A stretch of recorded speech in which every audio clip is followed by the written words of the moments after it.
dia. Como é bom estarmos logo cedo na casa de Deus, logo no primeiro dia da semana, para iniciarmos a nossa semana, o nosso cotidiano, a presença de Deus, principalmente no sentido de crescermos através do estudo da palavra dele. Oremos. Querido povo de Deus, é com muita alegria e expectativa que nos encontramos aqui nessa manhã, juntos, com o teu corpo, para sermos alvos da tua presença, do teu aprendizado através dessa escola bíblica dominical. Como sempre, nós agradecemos pela vida dos teus servos que priorizam todo domingo para estarem aqui, para crescer. Que o Senhor nos abençoe e nos permita nessa manhã termos um bom momento de aprendizado para cada vez mais nos qualificarmos, sermos verdadeiros cidadãos dos céus que crescem, que desenvolvem a nossa salvação. E eu peço que o Senhor nos use como canal de bênção aqui no teu reino. Nós oramos em nome de Jesus, também pedimos por esses nomes que estão nessa caixa, como a gente ora todo domingo apresentando esses nomes, temos orado para que eles se convertam, sempre pedindo para que o Senhor use os teus servos que estão mais próximos, para que levem para essas vidas um testemunho de transformação. E através disso essas vidas sejam impactadas e o teu Santo Espírito trabalhe na conversão deles. Nós oramos em nome de Jesus. Amém. Venham crianças e sua professora. Vamos orar por vocês. Esse trio que todo domingo está aí, né? Vem, Miguelzinho. Se você não quiser vir com a professora, venha com a mamãe. Querido Deus, nós queremos te agradecer pela vida da tua serva Yara, pelo domingo que está aqui ministrando ao coração desses pequeninos, te louvamos pela vida do Miguel e do Davi, e pedimos que hoje não seja diferente, que eles possam crescer no conhecimento da tua palavra, que o teu Santo Espírito use tua serva Yara para ministrar as mentes e corações deles. Nós oramos em nome de Jesus. Amém. Boa aula para vocês. Boa aula para nós também. Na nossa apostila, semana passada, o pastor Kleber ministrou com vocês aí a página 35, falando sobre a disciplina mal compreendida, certo? Então, a disciplina é mal compreendida em vários aspectos. Muitas pessoas confundem disciplina com castigo. E na realidade não é, né? A própria palavra disciplina vem de discípulo, que tem a ideia de aprendiz, de seguidor, né? E quando a gente estuda, quem estudou aqui lembra, né? Nós tínhamos lá, pelo menos até a quarta série, que antigamente era o primário, nós tínhamos um professor só com várias matérias, né? Depois da quinta série, nós tínhamos um professor para cada disciplina, cada matéria, cada disciplina. Então a gente ia para a escola para aprender a disciplina da matemática, a disciplina do português, a disciplina de ciência, a disciplina de geografia. Não era castigo, embora alguns acham que escola é castigo, não é? É um lugar de aprendizado. Então a palavra disciplina dá a ideia de aprendizado.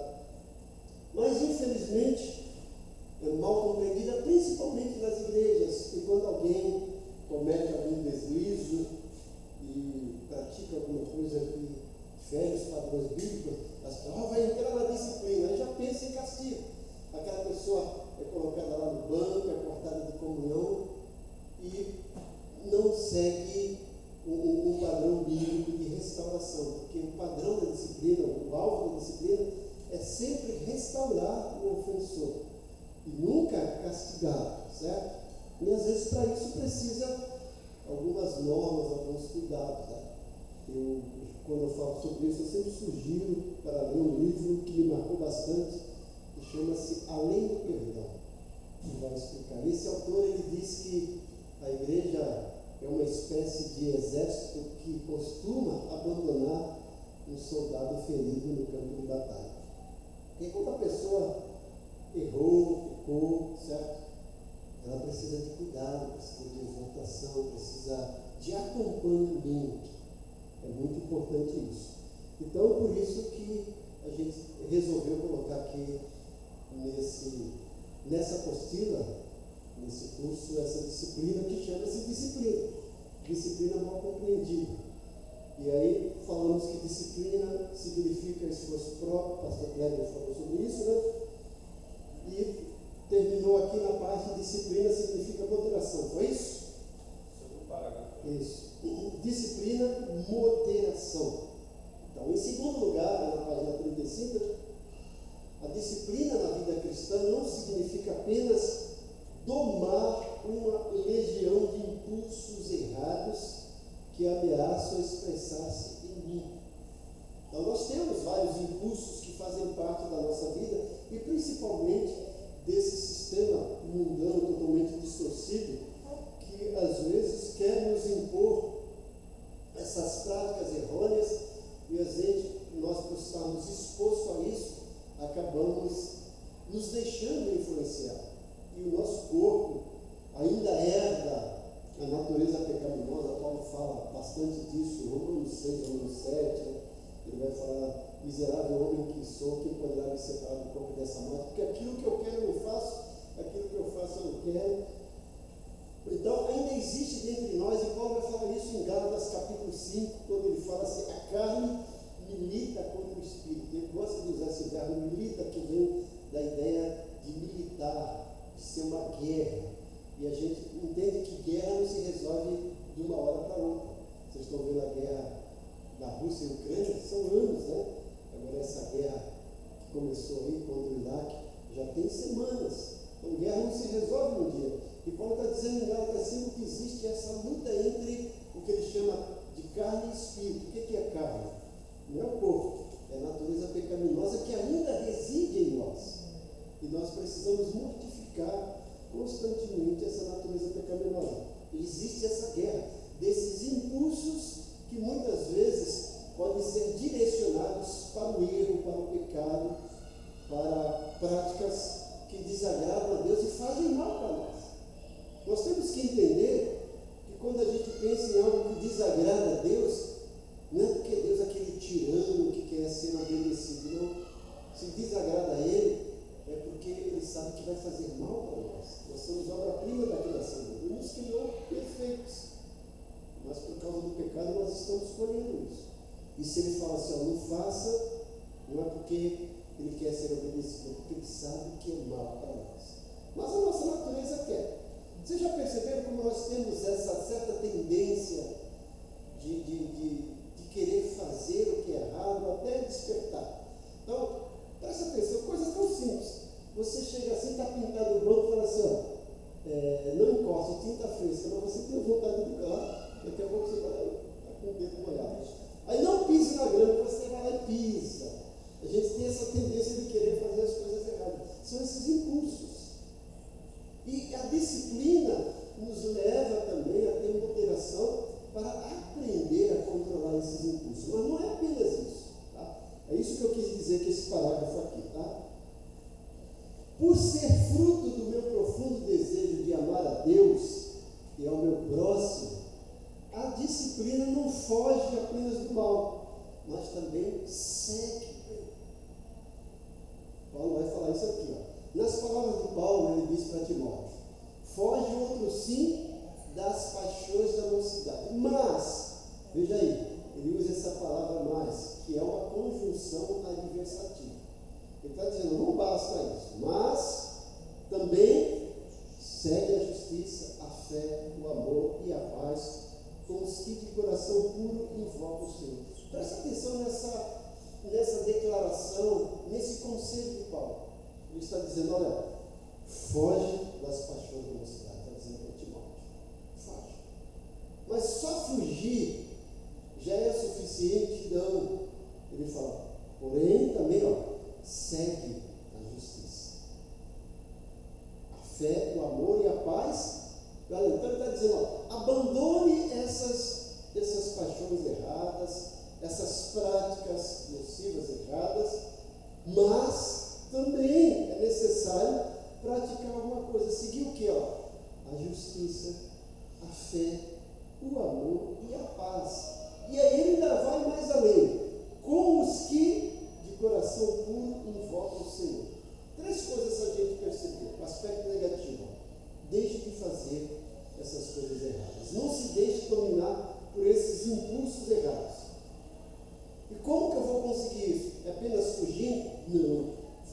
primeiro passo, mas eu tenho que praticar as coisas boas. Tá? Eu vou fazer o que é certo. E Paulo vai além.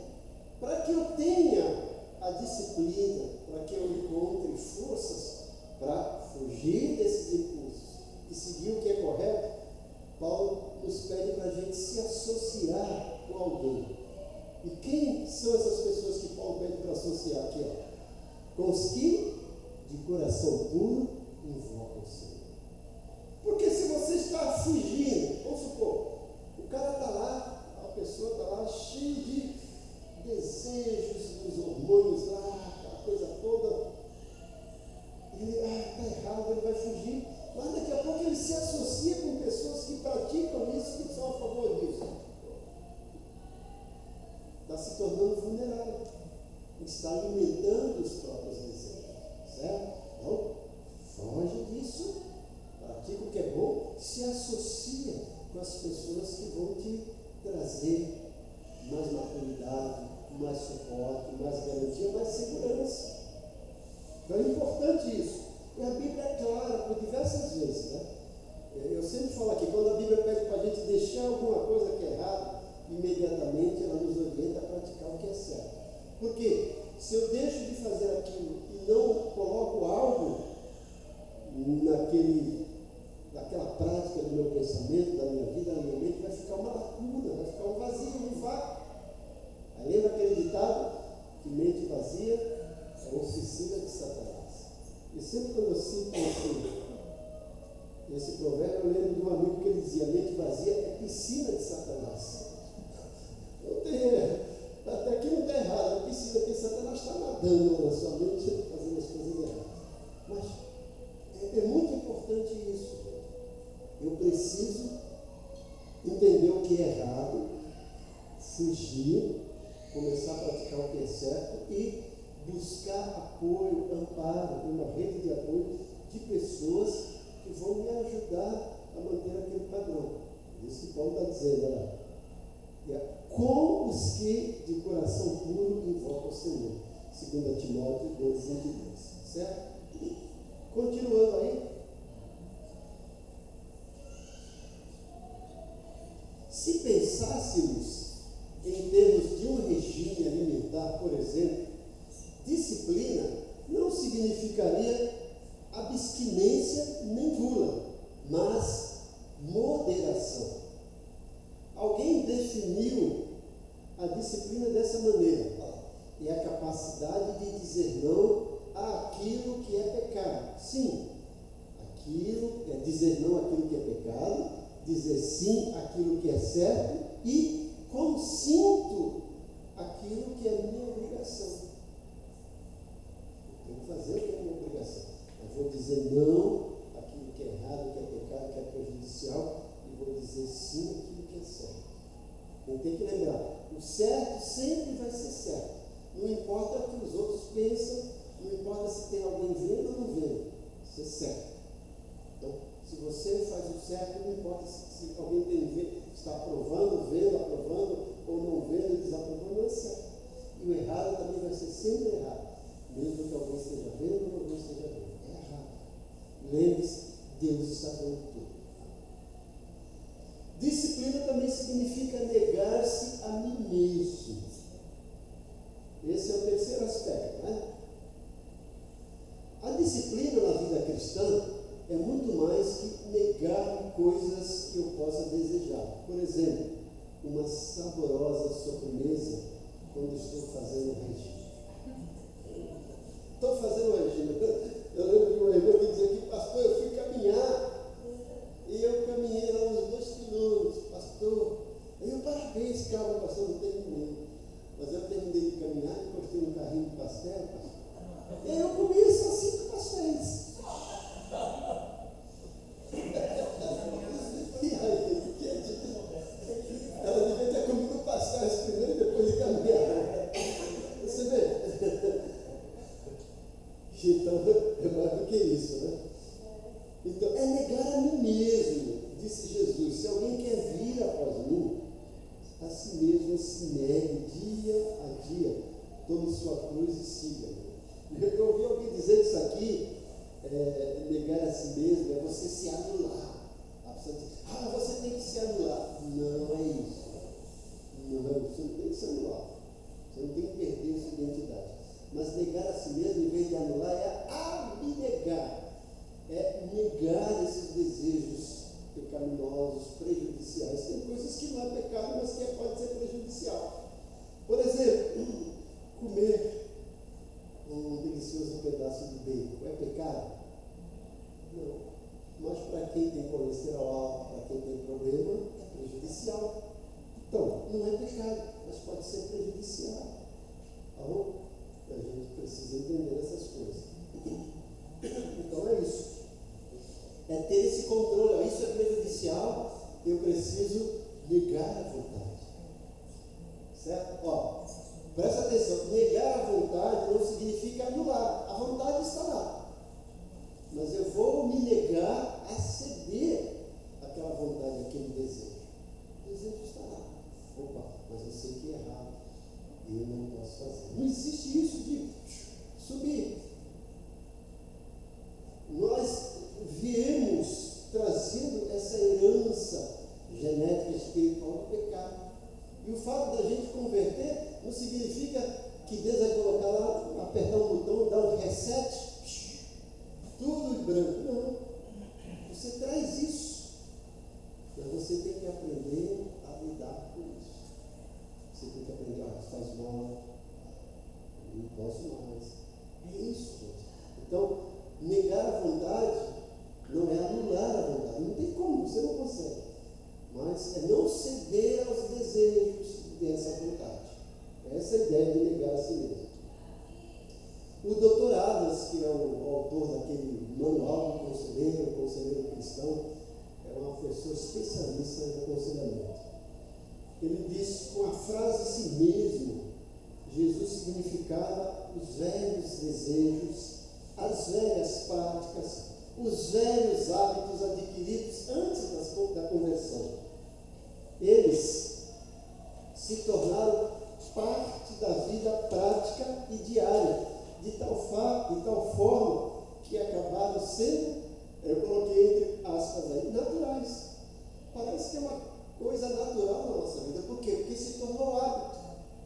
O que é hábito? É algo que a gente faz no automático, sem perceber. E a gente já está fazendo. Então, e esses hábitos, quando são prejudiciais, eu preciso aprender a me disciplinar. Está fazendo mal, vou parar, vou mudar. Né? Então, a gente fala assim, hábitos alimentares, hábitos do dia a dia, da vivência, da experiência.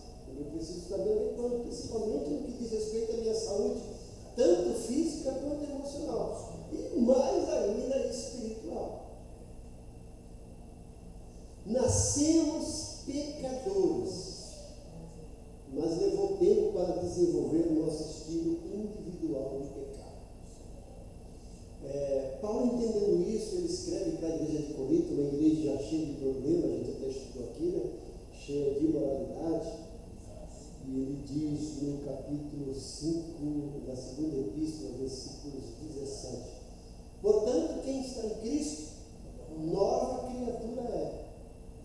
As coisas velhas já passaram, tudo se fez novo. Veja, ele está falando, coisas velhas já passaram, não fala que foram anuladas. Passou. Agora tudo se fez novo. Então, você nasceu de novo. Então, esse novo nascimento é para você começar a formar novos hábitos, novo padrão de vida. Como a criança nasce, ela vem praticamente ali, não vem zerada porque tem os genes, tem a genética, tem tudo. Mas ela vai começar a aprender a partir de ouvir, de ver. Então ela vai começar a formar os hábitos, formar um pouco da sua característica, da sua personalidade.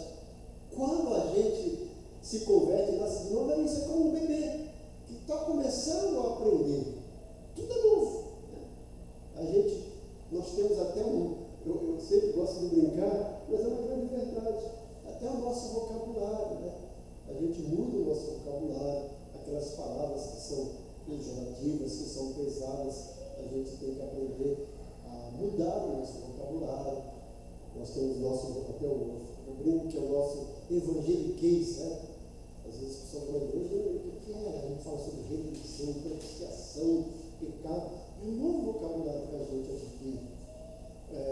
Um novo estilo de vida, um novo relacionamento.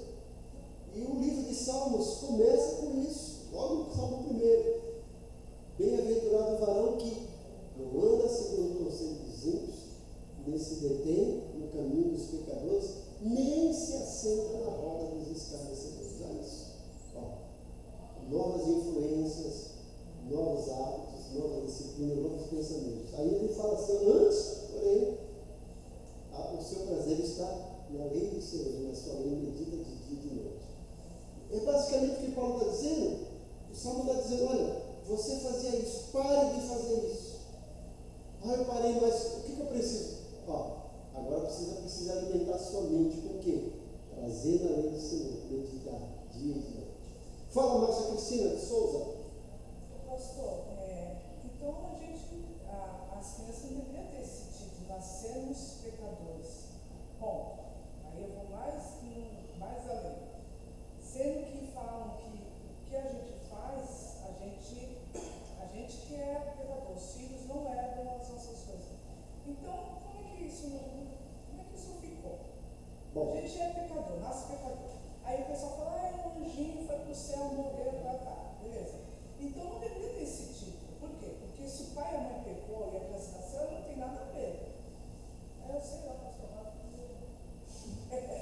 Tão simples, mas ao mesmo tempo tão complicado. Primeiro, vamos pensar, um anjinho, não é anjo, gente. É um ser humano. Não, sim. Não é anjo. Pode dizer Logo de cá, não é anjo, certo? É um ser humano. Salmo 51, Davi esclarece isso, ele fala assim, eu nasci em pecado e em iniquidade me concebeu meu irmão. Lembra, por causa de Adão? Quer ver, Márcia? Pega aí Romanos capítulo 5, para a gente entender isso.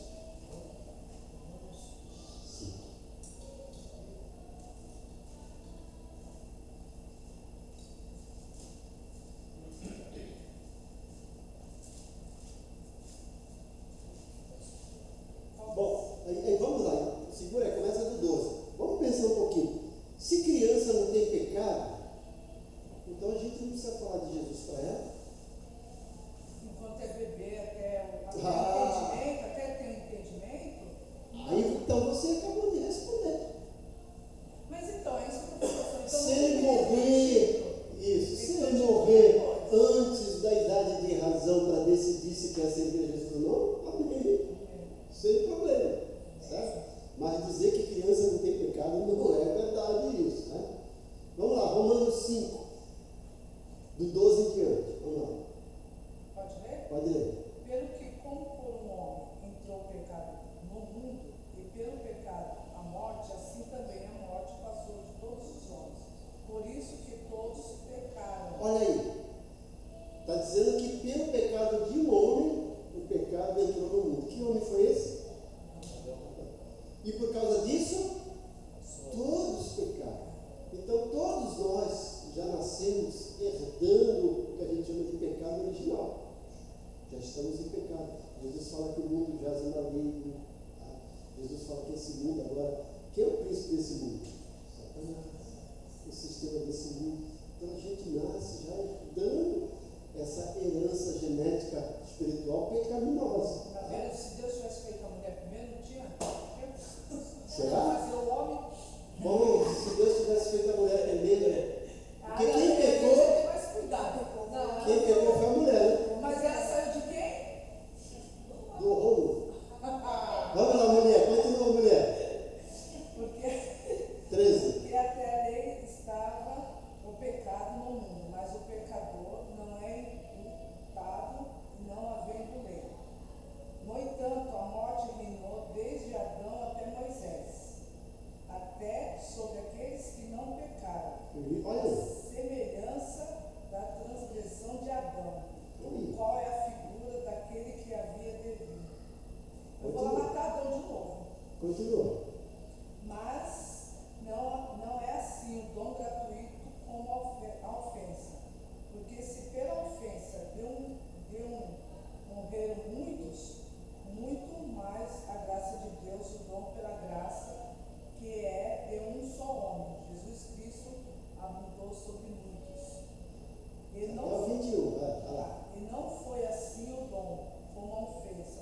só que pecou, porque o juízo veio de uma só ofensa.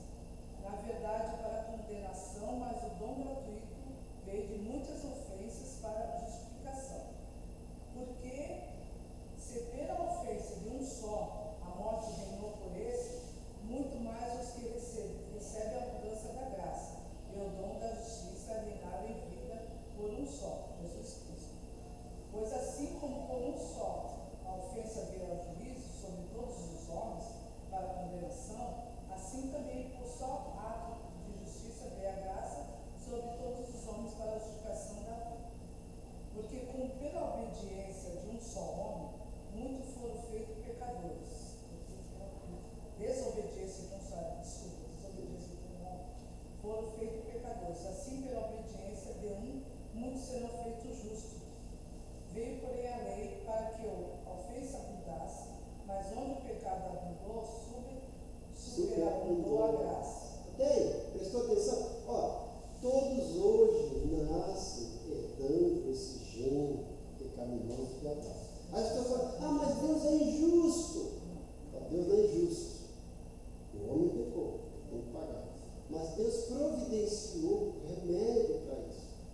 Ó, pela desobediência de um veio o pecado, e todos pecaram, todos estão sujeitos à morte. Mas pela obediência de outro, veio a vida, veio a reconciliação. Onde abundou o pecado, superabundou a graça. Ah, Deus é injusto? Não, Deus é tão justo que você merece o inferno, mas Ele mandou Jesus para pagar o teu preço. É só você aceitar o que Ele já fez. Acabou. Deus deu a lei aí, deixou a lei, e o homem provou que não tem capacidade dele mesmo anular o efeito do pecado e se redimir. Precisou Deus vir da forma de homem para pagar o preço do pecado. E aí Paulo vai dizer lá em Colossenses que ele rasgou a cédula que era contra nós. E ele nos transportou do império das trevas para o reino do Filho do amor. Isso é graça, isso é justiça de Deus, isso é lindo, maravilhoso. Deu para entender mais? Quer comentar alguma coisa, pastor Cláudio, sobre isso? Então vamos aproveitar e dar uma pausa para nossas balinhas, para a nossa oferta.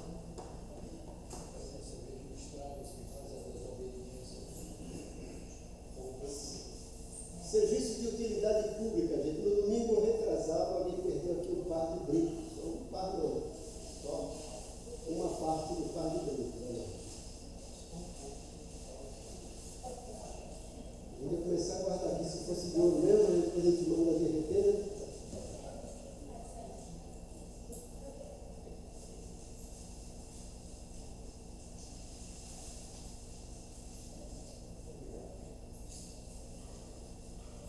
Gente, lembrando que hoje à noite, às 18 horas, nós temos nosso grande culto de louvor e adoração a Deus, certo?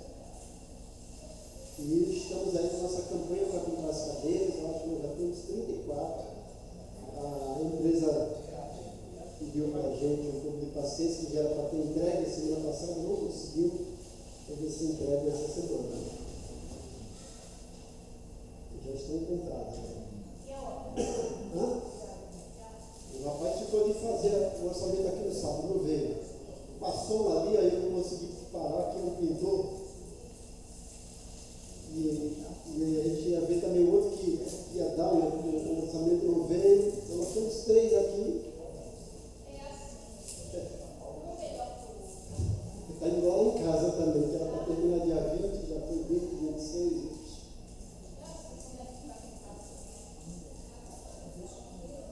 Vamos aí, continuando, gente. Então, nós nascemos pecadores, mas leva tempo para desenvolver nosso estilo de vida individual de pecado. A gente vai pecando à medida que a gente vai convivendo, né? Tem aquele ditado, diz-me com que antes que direi com quem tu és. Isso não é verdade absoluta, mas é a minha verdade. Quando você deixa se influenciar, você vai pegando aqueles hábitos, né? Você fica naquele ambiente, fica ouvindo aquelas coisas todas, fica te martelando, e você fica num ambiente puro, saudável. Já foi feita pesquisa de laboratório, gente, cada coisa que a gente vê, e as pessoas acabam se deixando influenciar, faz parte pelo ambiente. Tem um filósofo que diz que o homem é produto do meio. Também não há verdade absoluta, mas sim, a gente se deixa influenciar por onde a gente está vivendo. Então, por isso que é importante, gente, nós termos relacionamentos saudáveis, congregar. Muito importante. Às vezes a pessoa não valoriza. Mas eu posso assistir culto lá na internet, eu sei que às vezes eu leio a Bíblia. Mas você está lá, o vizinho falando palavrão, aquele som, aquele fogo. Vem para a igreja louvar. Vem para a igreja participar da comunhão, para você desenvolver novos hábitos, novo vocabulário, novas influências, novos relacionamentos. É fundamental congregar. Continuando. Por isso precisamos identificar os velhos hábitos, sejam palavras ou pensamentos, atitudes ou ações que compõem o velho estilo de vida. O si mesmo de Lucas 9:23, é negar a si mesmo. E precisamos nos despojar dele, como diz Efésios 4:27. Lembra aquela forma DRE? Portanto, digo que quanto ao trato passado, vos despojeis do velho homem. Que velho homem é esse? Não, eu sou mulher, que velho homem é esse? A velha natureza pecaminosa, o velho dano, toda aquela herança genética que você trazia. Você não se converte e você tinha uma vida lá imoral, falava palavrão, aquela coisa toda. No outro dia você não já chega na igreja, né? E falando, né? Glória a Deus, aleluia. Você vai adquirindo isso. De vez em quando você vai dar uma escorregada, vai falar uma palavra, daqui a pouco você se corrigir. Então, por isso que isso é um processo. E quanto mais eu participo das atividades, quanto mais eu me envolvo, eu vou me desenvolver. É fundamental, você volta a frisar. Congregar, participar das atividades e não apenas assistir. Mudar. Quantas pessoas foram abençoadas por Jesus, tiveram o privilégio de vê-lo, de ouvi-lo e presenciar seus ensinamentos? Mas quando a gente vê na Bíblia, quem andou com ele realmente ficou com ele? 12. 12 se deixaram realmente transformar, quase que por completo por Jesus. Mas muitos só seguiram Jesus. Jesus pregou um sermão duro em João capítulo 6, e aí chegou uma hora que cerca de 70 discípulos falaram: duro é este discurso, quem poderá resistir? Foram embora, abandonaram Jesus. E Jesus olha para os 12 e fala: vocês também não querem ir? Aí Pedro responde: para onde iremos nós? Ou para quem iremos nós? Só tu tens a palavra. Então eu preciso desse estilo de vida de Jesus, respirar Jesus, tá? E eu preciso andar. Aí mais uma vez, voltando lá, vale a pena a gente ler. Vamos lá para Timóteo 2:22. 2 Timóteo 2:22 que a gente leu. Vamos pegar esse contexto aqui. Deixa eu pegar minha Bíblia aqui.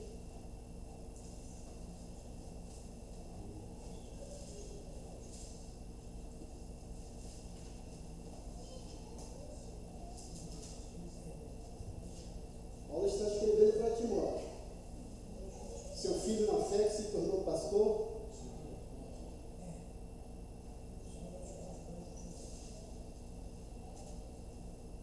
É interessante a gente começar no 20. Paulo diz assim, ó: numa grande casa há vasos não apenas de ouro e prata, mas também de madeira e de barro. Alguns para fins honrosos, outros para fins desonrosos. Aí, presta atenção. Paulo está dizendo que há vasos de ouro e prata, de madeira e barro. Qual que é desonroso nesse daí? Qual? Nenhum deles. Nenhum deles. E tem um valor diferente, ó.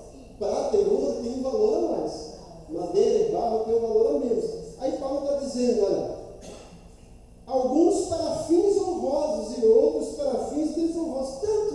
O ouro e prata, de valor maior, pode ser usado para fim desonroso.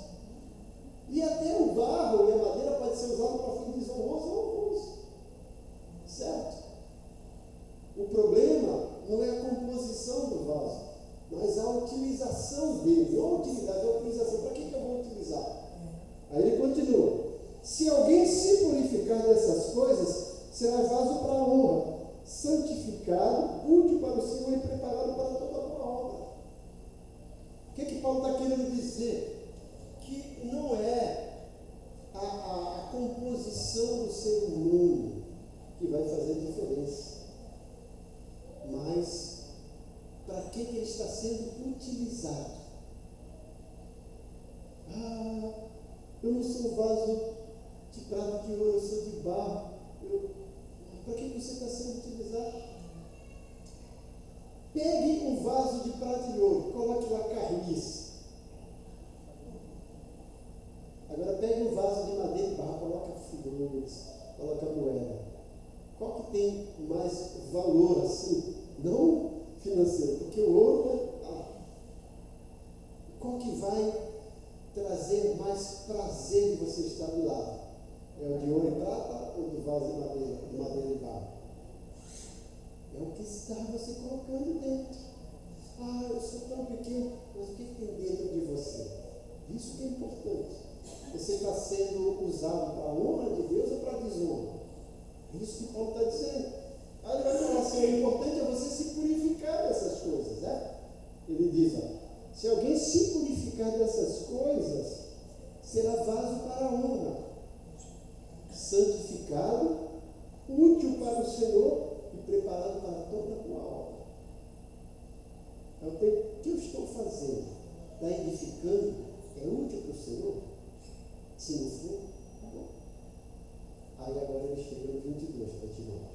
Fuja dos desejos malignos da juventude, das paixões da mocidade. Siga a justiça, a fé, o amor e a paz com aqueles que coração puro invocam o Senhor. Com aqueles.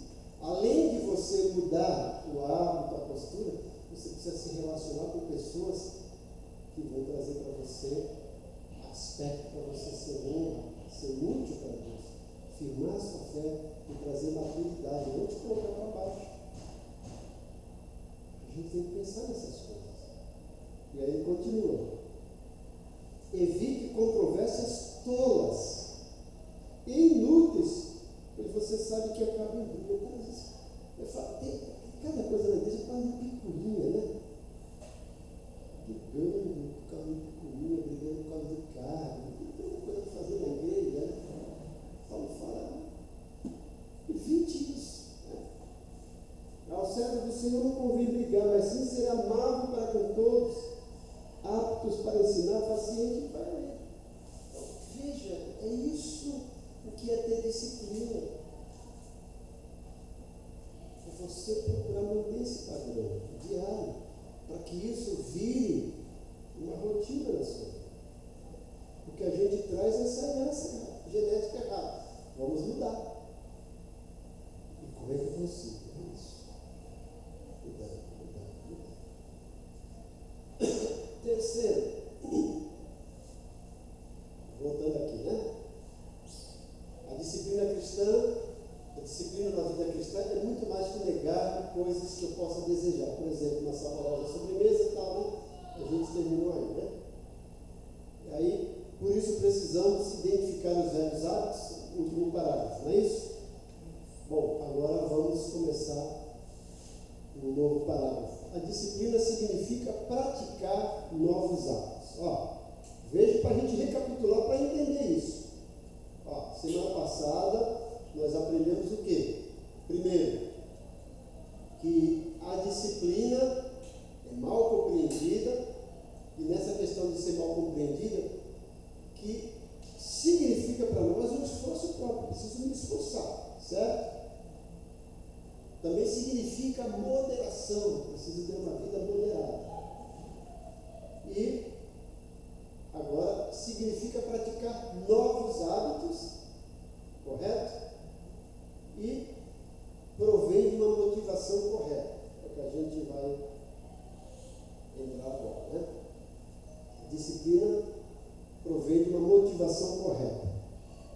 Disciplina significa praticar novos hábitos, que a gente vai começar a aprender agora. Né? Então, disciplina significa praticar novos hábitos. Siga-me, disse o Senhor Jesus. Lucas 9:23. Estão aí comigo? Despojando-me dos velhos hábitos e caminhos, a disciplina também significa revestir-se de novos caminhos e hábitos pelo poder do Espírito e pela orientação da palavra de Deus. O Espírito Santo que habita em nós nos dá poder para vencer esses impulsos pecaminosos e orientação da palavra de Deus. Por isso que eu preciso ter contato com a palavra de Deus. Por isso que o salmista diz: escondi, ou algumas pessoas, guardei a tua palavra no meu coração. Algo precioso a palavra de Deus. Você escondeu, você guardou aonde? No coração, no centro da vontade, das emoções. E para que isso? É para dizer que eu sei a Bíblia, que eu conheço? Não. Para não pecar contra ti.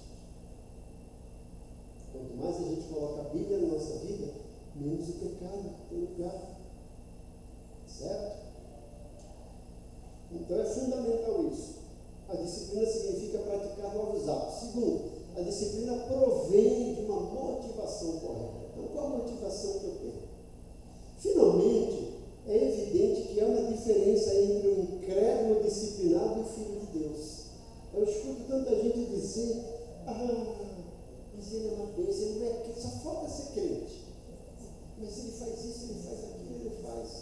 Eu fico olhando, às vezes as pessoas vão no vídeo, pega lá um mendigo que a pessoa vai evangelizar e ele começa a citar a Bíblia. Olha, está vendo? O mendigo conhece mais Bíblia do que crente. Mas está fora. Para onde que ele vai quando morrer? É para o inferno. Conhecer a Bíblia, o diabo conhece. Hoje à noite eu vou pregar sobre a tentação de Jesus. O diabo tentou Jesus usando a palavra. É isso. E a gente fica nessa. Mas ele é tão disciplinado, mas não é crente, não é filho de Deus, certo? Tem muito mais, tem gente muito melhor do que crente, e tem crente muito melhor do que pecador, tem. E pelo fato de ser muito melhor, não quer dizer que vai para o céu, e para Deus não faz diferença. É isso. Então a gente não pode generalizar, certo? Os empresários incrédulos chegam ao escritório às 6 horas da manhã, terminam suas cartas às 7 horas, iniciam suas reuniões de equipe pontualmente às 8, pensando numa grande empresa. São as pessoas mais disciplinadas nesse mundo, mas não realizam os seus empreendimentos pelo poder de Deus, muito menos para a glória de Deus. Ele está pensando no seu lucro, no seu status, na sua visibilidade. Agora presta atenção, eu que sou filho de Deus, que tenho a orientação da palavra, que tenho o poder do Espírito Santo, eu deveria me esforçar também para fazer as coisas assim. Você vê como é que nós somos? Presta atenção. Você chega atrasado no trabalho? Uma vez ou outra acontece, né? Aí você vai ter que responder se chegar, descontar o ponto, até às vezes começa a chegar muito patrão, é bom. Mas a gente chega atrasado na igreja. Deus entende. Deus pode entender, teu patrão não. Você falta no trabalho e depois diz para o patrão assim: o senhor sabe todas as coisas. Você falta no trabalho, eu estava em casa, eu estava lá na internet, aqui olhando a minha empresa. Patrão, eu não te contratei pela internet. A gente não dá essa desculpa para o nosso chefe, mas quer dar para Deus. A gente quer oferecer a sola para Deus. Deus entende. A gente não prioriza as coisas do reino, mas quer priorizar. Às vezes a nossa agenda, a gente marca tanta coisa, aí você, mas quarta-feira, eu preciso melhorar o meu corpo, eu preciso fazer academia. E aí, marca no dia de culto. Quem marca no dia que não tem culto? A gente não tem culto todo dia. Então, veja o que a gente oferece para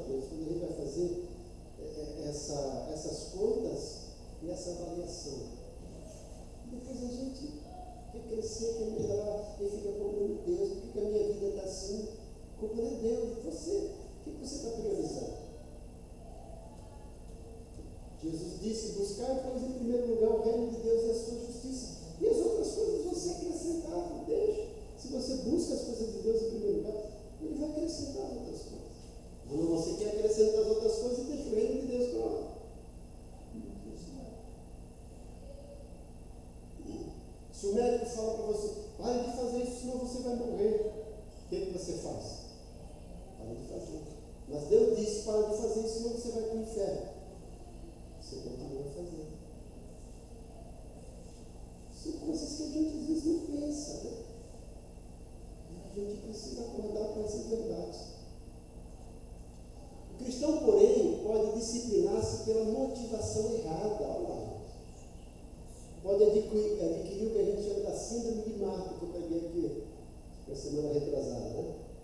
Sendo constantemente ativo por motivos que no fundo são egoístas. O pastor Alain Ridet avaliou 24 anos de sua vida nessas palavras. Olha o que ele disse. Pensei que eu fosse tão espiritual porque estava trabalhando como um escravo em prol do amado Filho de Deus. 7 dias por semana, 14 horas por dia, às vezes mais. Não havia tempo para o meu lar, nem para a família, nem tempo para mais nada, exceto trabalhar. Eu havia substituído o trabalho pelo Senhor Jesus, serviço por submissão, ortodoxia por obediência. Havia substituído o meu conhecimento da verdade pelo meu conhecimento de Deus. É um artigo que foi escrito por esse escritor, em inglês, né? Traduzido é a síndrome de Marta. Às vezes a gente acha que ativismo religioso é santidade, não é. Qual a motivação? É isso que eu estou dizendo. Às vezes é essa motivação errada. Às vezes você quer aparecer, quer status na igreja. Jesus chama isso de farisaísmo, os fariseus. Ele fala, vocês querem aparecer, vocês adoram aparecer em praça pública. Ele fala, vocês são sepulcros caiados, por fora tudo bonitinho, mas por dentro uma podridão. Então a motivação correta da disciplina teria sido um profundo e sincero desejo de amar o Senhor e de não entristecer em nada. E não queria aparecer. Né? E aí a gente conclui essa apostila, e a gente vai começar uma coisa da semana que vem. Conclusão. Você se sente lutando com uma dificuldade no seu caráter ou está parado na vida cristã? Lembre-se de que nosso alvo é sermos transformados de glória em glória até refletir a imagem de Cristo em nossa vida. É preciso um exercício da piedade, da devoção ao Senhor, que gera ação em prol da semelhança com o próprio Senhor. Comece a disciplinar-se em sua vida cristã, lembrando que tem todos os recursos de Deus à sua disposição. Posso mortificar os feitos do corpo? Sim, pelo Espírito, Romanos 8:13. Posso exercitar-me pessoalmente na piedade? Sim, pelo meu Espírito, diz o Senhor dos Exércitos, Zacarias 4:6. Sim, lançando mão de todos os recursos divinos que já estão à nossa disposição. Aí Paulo diz em 2 Pedro 2:3, visto como pelo seu divino poder nos têm sido doadas todas as coisas que conduzem à vida e à piedade. Então exerça toda a sua diligência, esforço concentrado. 2 Pedro 1, 5, 10, a gente leu esse texto aqui. À procura de caráter e conduta que agradem a Deus. Um mero incrédulo, Alexandre Grande, tornou-se oficial da Macedônia, o grande império grego, com 16 anos. General vitorioso com 18 anos, rei aos 20, mas estava morto aos 32 anos, vítima de suas próprias paixões indomáveis. Conquistou o mundo inteiro, mas não conseguiu conquistar a si mesmo. Em algumas biografias dele, alguém disse que encontraram uma vez ele chorando, sentado numa pedra, e o grande imperador Alexandre, por que choras? Ele disse, porque eu não tenho mais território para conquistar. Não tem mais nada para conquistar, eu perdi o prazer. Então estava se sentindo vazio. Mas você em Cristo pode mudar pela disciplina, que sim é difícil e dura, mas na dependência de um grande Deus, tudo posso naquele que me fortalece. As pessoas gostam de usar esse versículo fora do contexto. Você pode se disciplinar, você pode melhorar, você pode servir melhor a Deus. Disciplina. Eu falo sempre que Deus tem os 3 P's para a nossa disposição. Primeiro, a palavra de Deus. Segundo, o poder de Deus, o Espírito Santo que habita em nós. E o terceiro, que a gente às vezes não percebe, o povo de Deus. Nossos irmãos em Cristo, que vão nos apoiar, que vão nos ajudar, que vão puxar nossa orelha, alguém para cá, está errado, que vão nos alertar. Então, nós temos esses recursos para melhorar de vida. E a gente precisa valorizar isso. Você quer ter uma igreja melhor? Então, faça alguma coisa para essa igreja ser melhor. Seja você uma parte dessa igreja melhor. Mas a gente às vezes só quer criticar, não quer se oferecer para mudar as coisas. Oremos. Deus bondoso, Deus querido, nós queremos te agradecer por essa aula, pela conclusão dessa disciplina, que fala sobre disciplina. Mais uma vez somos gratos por esse teu povo que fielmente está aqui aos domingos para serem deixados moldados pela tua palavra. Somos gratos aqui pela vida também do teu servo Cleber, que ministrou conosco essa apostila durante esse período. Pedimos agora que o Senhor nos leve para os nossos lares, guardado pelos teus anjos, um dia maravilhoso, e nos traga de volta para os teus anjos. E nós colocamos tudo isso diante de ti, deixando aqui a nossa gratidão em nome de Jesus. Amém. Então não esqueça, hoje às 18 horas, nosso grande culto de louvor e adoração a Deus. Que a graça do Senhor Jesus, o amor de Deus Pai e a comunhão do Espírito Santo seja com todos. Ebenezer.